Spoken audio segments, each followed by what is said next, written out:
అంజురావు గారు, శత్రువు బలహీనంగా ఉన్నప్పుడే దాడి చేసి అంతం చేయాలి అనేది యుద్ధతంత్రం కదా. పాకిస్తాన్లో ఇప్పుడు పరిస్థితిని చూస్తే కనుక ఎన్నడూ లేనంతగా సివిల్ వార్ పరిస్థితులు కనిపిస్తూ ఉన్నాయి. ఒక రకంగా చెప్పాలంటే పాకిస్తాన్ ముక్కలు అయ్యేది నిజం అనిపిస్తోన్న పరిస్థితి. భారత్లో ఎప్పటి నుంచో ఒక డిమాండ్ ఉంది, పిఓకేని తిరిగి మళ్ళీ మనం చేజిక్కించుకోవాలి అని చెప్పేసి. ఇటువంటి నేపథ్యాన్ని ఆసరాగా చేసుకుని మోదీ ఏదైనా వ్యూహం పన్నే అవకాశం ఉందా? అసలు భారత్ దగ్గర ఏంటి వ్యూహం అంటే ఏం చెప్తారు? ఎస్ అండి, ఇప్పుడు పాకిస్తాన్ పరిస్థితిని మనం చూడగలిగితే 1947 ఆగస్టు 14న అది ఆవిర్భవించినప్పటి నుండి ఇప్పుడు 2026 ఇప్పటి వరకే కూడా పాకిస్తాను తన అస్తిత్వంలో అత్యంత బలహీనమైన పొజిషన్లోకి వెళ్ళిపోయింది.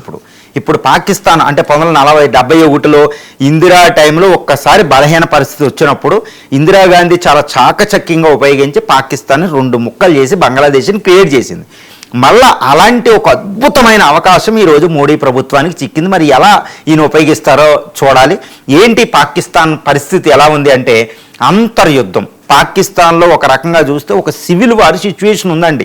చూడండి ఎంత దారుణమో. పాకిస్తాన్ మొత్తం భారత్ నుంచి అటు నుంచి మొత్తం 7 లక్షల చదరపు కిలోమీటర్ల పైగా భూ ప్రాంతంలో అక్కడున్న ప్రావిన్సెస్లో ఇటు Balochistan, Punjab province, Sindh province, north western frontier Khyber Pakhtunkhwa province, తర్వాత కేంద్రపాలిత ప్రాంతమైన ఇస్లామాబాదు ఈ ప్రాంతంలో, తర్వాత పిఓకే బల్టిస్తాన్, గిల్జిట్ అని ఈ పిఓకేలో మొత్తం పాకిస్తాన్లో ఎక్కడ ఏ ప్రాంతం ఇంచు కూడా సివిల్ వారు అంటే అంతర్యుద్ధ పరిస్థితి నెలకొల్పుంది. ఒక్కో స్టేట్ వైడ్ చూస్తే బలూచిస్తాన్లో 11 నగరాలు బిఎల్ఏ ఆధ్వర్యంలోకి వెళ్ళిపోయింది. క్వెట్టాలో ప్రభుత్వం ఆర్మీ కంట్రోల్ లేదు.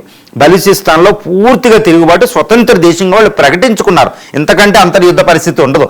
అదంతా ఒక పక్కన ఉంటే ఇటు సింధు ప్రావిన్స్ అంటే సింధ్ అంటే కరాచీ పట్టణాలు ఉంటాయి అన్నమాట.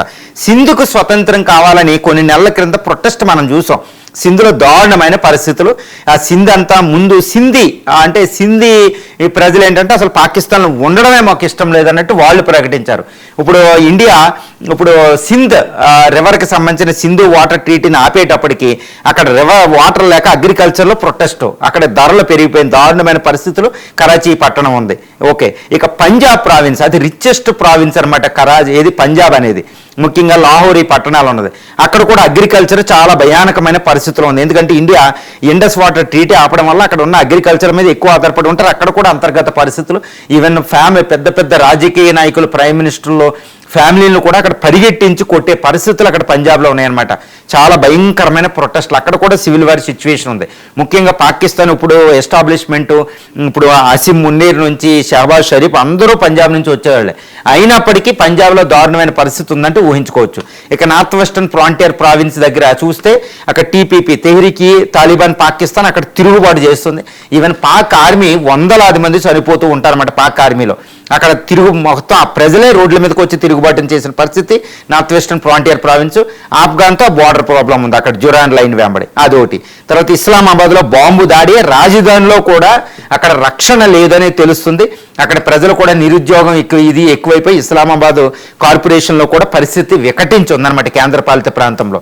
ఇక పిఓకే పరిస్థితి, పిఓకే అంతా ఇండియాలో విలీనమైనట్టు వాళ్ళు చేస్తున్నారు. అక్కడ సిపెక్ అంటే చైనా పాకిస్తాను ఎకనామిక్ కారిడార్ హైవేనే బంధించి పెట్టారంటే అక్కడ గుర్తుపెట్టుకుంటే అక్కడ జన్జీ మూవ్మెంట్ యూనివర్సిటీల్లో భయంకరమైన తిరుగుబాటు చేసి దాన్ని అణచడానికి పాక్ విఫలయత్నం కూడా చేసింది. కొంతమంది జైల్లో తొక్కడం కూడా జరిగింది. అంటే పిఓకేలో భయానకమైన సిచ్యువేషను అక్కడ పిఓకేలో కనపడుతుంది. అంటే పాకిస్తాన్ పైనున్న గిల్జిట్ బల్టిస్తాన్ నార్త్ నుంచి కింద కరాచీ ఈ గ్వడార్ ఫోర్ట్ వరకు మొత్తం across the length and breadth అనమాట. ఇటు క్వెట్టా నుండి ఇటు లాహోర్ వరకే, ఇటు పైనున్న గిల్జిట్ బల్టిస్తాన్ నుంచి ఇటు చూస్తే కింద కరాచీ గ్వడార్ మొత్తం ఉత్తర దక్షిణం మొత్తం పాకిస్తాన్ అంతా సివిల్ వార్ సిచ్యువేషన్. ఎక్కడికక్కడ దారుణంగానే బెగ్గర్ పొజిషన్. ఎకనామీ కూడా 3% పడిపోయింది. ప్రజాస్వామ్యం విఫలం అయిపోయింది. సైన్యం మళ్ళా అధికారంలోకి వచ్చింది. ఏది యాహా ఖాను, అయూబ్ ఖాను, జియావుల్ హక్, ముషరఫ్ తర్వాత 5వ ఆర్మీ అధ్యక్షుడిగా ఆయన ప్రమాణ స్వీకారం చేసినట్టే.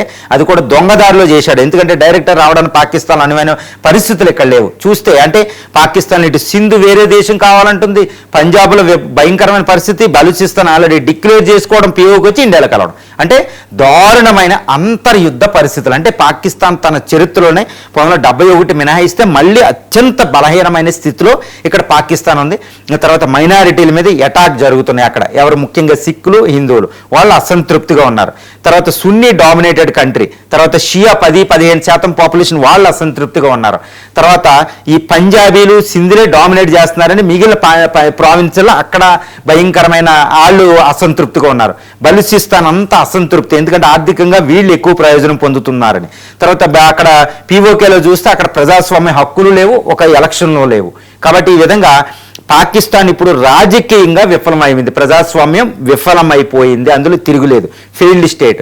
ఆర్థికంగా బెగ్గర్ కంట్రీ. షహబాజ్ షరీఫే, అసీం మున్నీరా ఒక మీటింగ్లో డైరెక్ట్గా వాళ్ళే కన్ఫెస్డ్, వాళ్ళే ఒప్పుకోవడం జరిగింది. కాబట్టి అది ఎకనామికల్గా భయంకరంగా విఫలమైపోయింది, ఆర్థికంగా విఫలమైపోయింది ఫెయిల్డ్ స్టేట్, రాజకీయంగా విఫలమైపోయింది. ఇక సాంస్కృతికంగా చూస్తే ఇది ఒక దేశం ఎంతటి బలహీన పరిస్థితిలో ఉన్నప్పటికీ కూడా పరాయోళ్ళు ఏలినా సాంస్కృతికంగా సామాజికంగా స్ట్రాంగ్గా ఉంటే ఆ దేశం మనగలిగిద్ది అనమాట. ఫర్ ఎగ్జాంపుల్ భారతదేశమే చూడండి, బ్రిటిష్ వాళ్ళు వెళ్ళినప్పుడు, తర్వాత అంతకుముందు ముస్లిం 1500 సంవత్సరాల పాటు భారతదేశాన్ని భారతీయులు ఏలుకోనప్పుడు కూడా భారతదేశం ఒక స్థితిలో ఉండి తన మనగలిగి మళ్ళీ స్వతంత్రం తెచ్చుకుంది 1947లో. ఎందుకంటే భారతదేశం సాంస్కృతికంగా సామాజికంగా చాలా స్ట్రాంగ్, దాన్ని నాశనం చేయడం ఎవరి తరం కాదనమాట. అందువల్ల అది నిద్రావస్థలో ఉంటుంది, అవసరమైనప్పుడు మెలకు ఉంటుంది.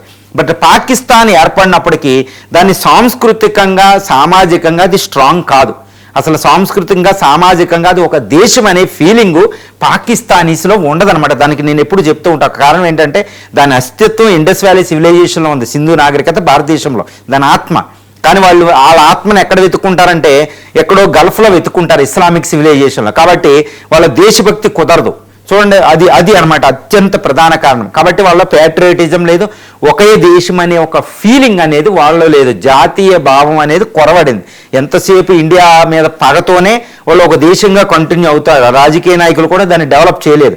ఇప్పుడు అత్యంత బలహీనమైన స్థితికి వచ్చింది అన్ని రంగాల్లో, అంటే రాజకీయ, ఆర్థిక, సామాజిక, సాంస్కృతిక ప్రతి ఏరియాలో, అన్ని ఆల్ డైమెన్షన్లో ఒక నేషన్గా అది ఫెయిల్ అయిపోయిందండి. ఒక స్ట్రాంగ్ ఆర్మీ ఉంటుంది, న్యూక్లియర్ వెపన్స్ ఉంటాయి, అంతే దాని దగ్గర. ఇక ఏ విధంగా కూడా అది శక్తివంతంగా లేదు, ఇప్పుడు ఆర్థికంగా కూడా లేదు. కాబట్టి ఇప్పుడు ప్రజలను కూడా కట్టుబాటు ఏం చేయాలో తెలియదు అనమాట. దారుణమైన పరిస్థితి. అంటే అత్యంత బలహీన స్థితిలోకి పాకిస్తాన్ పడిపోయింది. అంటే పాకిస్తాన్ ముక్కలు అవ్వడానికి దగ్గరగా ఉంది.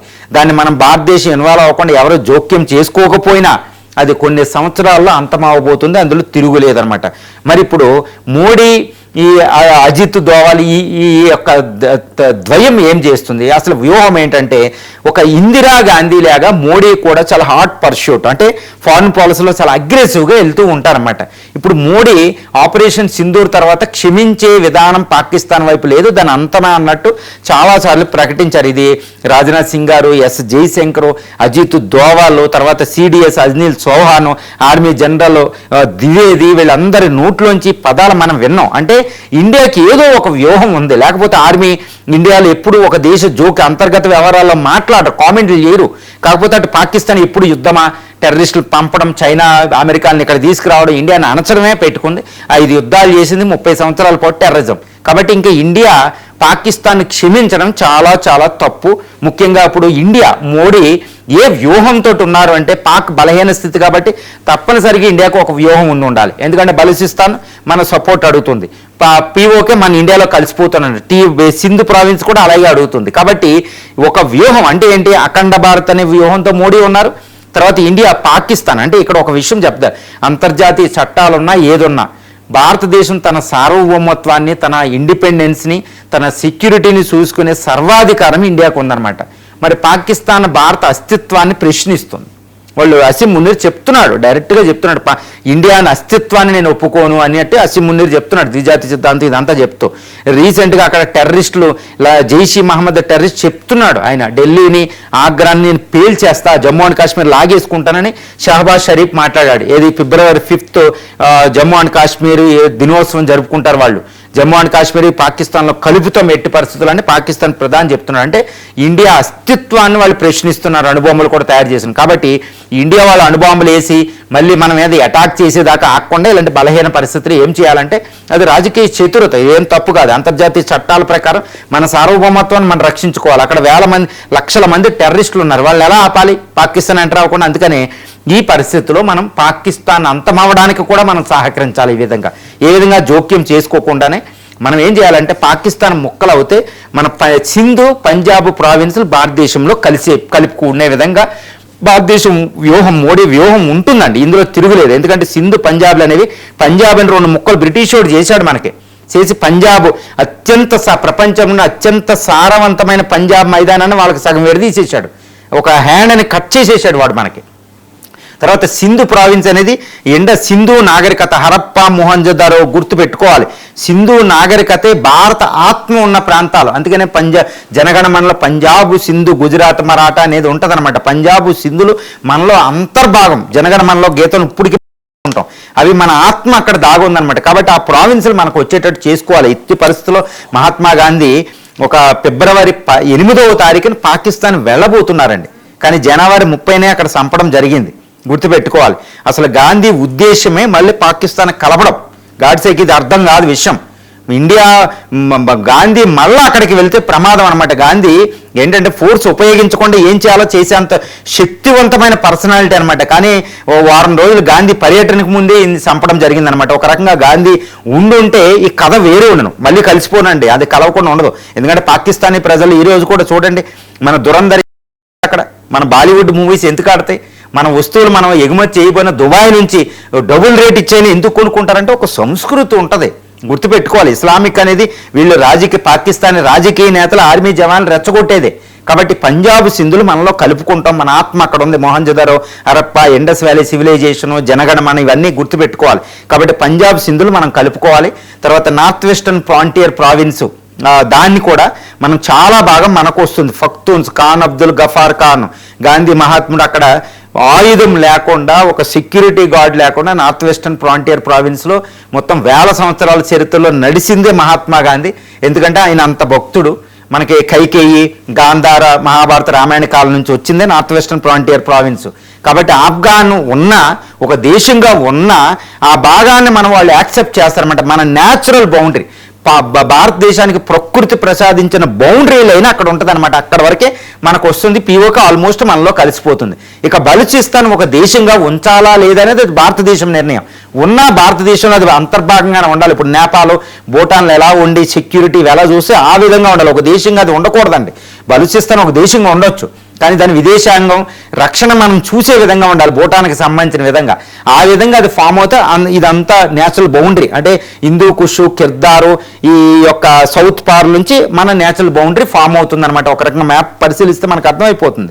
ఈ విధంగా పాకిస్తాన్ అత్యంత బలహీన స్థితిలో ఉన్న అంతర్యుద్ధం జరిగేటప్పుడే భారతదేశం పావులు కదపాలి. అంతేకాని మళ్ళీ అది శక్తివంతం అయ్యి చైనాను, అమెరికాను తీసుకొచ్చి అణ్వాయుధాలు రెడీ, నేను రెడీగా అన్నప్పుడు అది యుద్ధానికి వచ్చినప్పుడే మనం వెళ్తాం.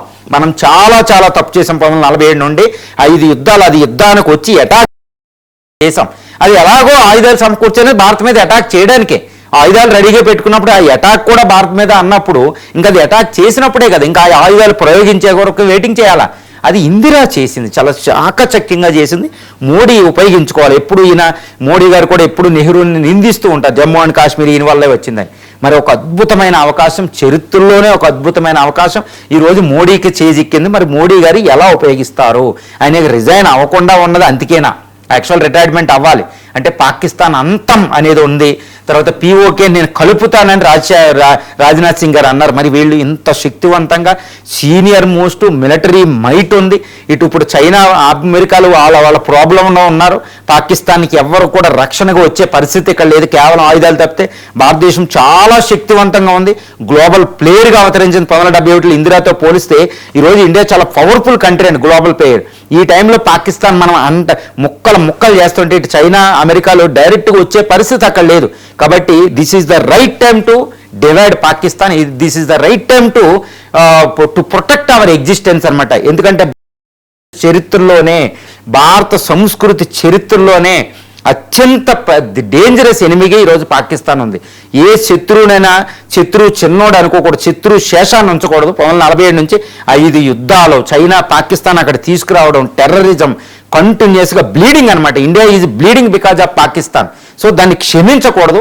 మరి మోడీ ఈ విషయంలో పాకిస్తాన్ ముక్కలు చేసి దాన్ని భారతదేశంలో కలపకపోతే చరిత్ర మోడీని ఎట్టి పరిస్థితుల్లో క్షమించదు. ఎందుకంటే ఇలాంటి పరిస్థితి మళ్ళీ చరిత్రలో మళ్ళీ ఎప్పుడు వస్తో కూడా మనకు తెలియదండి.